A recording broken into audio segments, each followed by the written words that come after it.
Time for Game Leaders, presented by Gatorade. Oregon is ranked #1 in the CFP for the first time ever, joining Ohio State and Michigan as Big Ten teams to hold that honor. They are the 9th team, just 9 in a decade, to be ranked #1 overall. Dan Lanning has the Ducks inside the CFP rankings for the 20th consecutive occasion.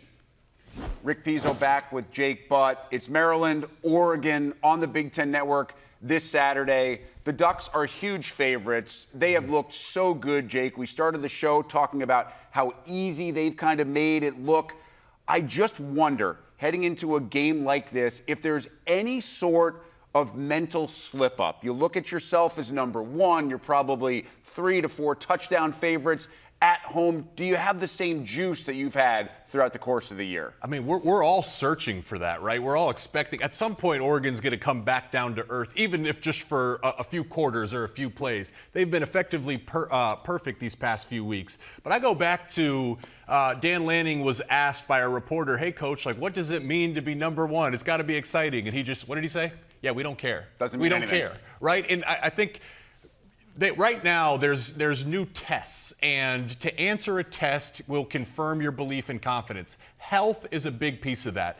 Depth is usually what decides champions. They're down 2 of their best offensive players. Tez Johnson is their clear wide receiver 1. He had a special relationship with Dylan Gabriel. He's out. I think Oregon's deep at wide receiver. But in the trenches, they're down without their starting offensive guard, Marcus Harper. And remember, that was the key storyline, even against lesser teams like maybe Idaho. I know Boise State is good earlier in the year. It was the trench play that limited their success overall. Losing Harper is one. I'm more interested to see how the offensive line plays without their starting guard than I am without their starting wide receiver. What do you think Dan Lanning still needs to see or wants to see from his team? First of all, I love the attitude.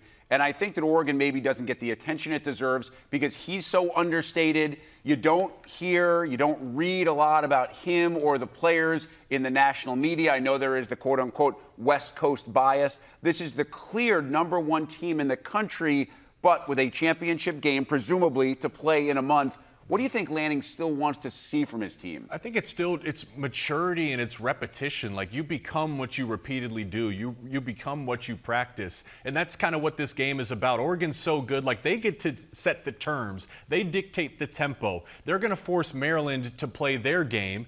So it's about going out and just imposing your will from that very first snap. What I'm really excited to see, too, is we haven't talked enough about how good this Ducks defense has been, and statistically, the only team better passing the football than Oregon, it's Maryland. It's Billy Edwards and Ty Felton. Like, they can beat you down the field. The big key here for Oregon is I think their D-line is the most underrated D-line in the Big Ten Conference. They got Jordan Birch back. We know he's dominant. Guys like Derek Harmon or Uyunglele across the defensive line. Those guys are dominant and can take games over.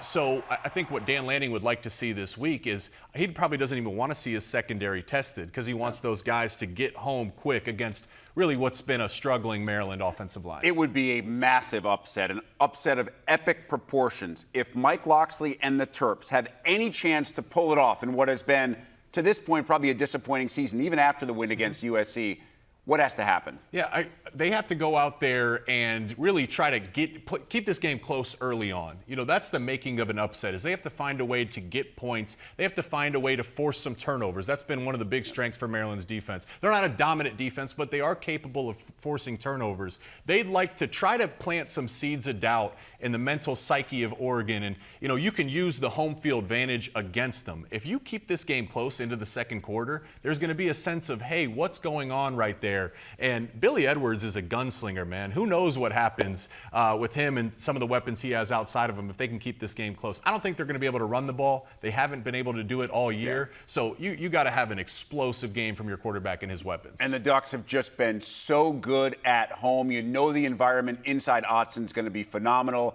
as it is each and every week. It's my first time going out there. Hey, speaking of environments, Jake is going to be there, and he's not the only Big Ten Network member that will be there because Tailgate is live from Oregon to pay a visit to the #1 team in the nation. They'll set the scene for a thrilling day of football in Eugene and across the Big Ten landscape. Fun begins at 10 Eastern, 7 Pacific, only on the Big Ten Network and the Fox Sports app.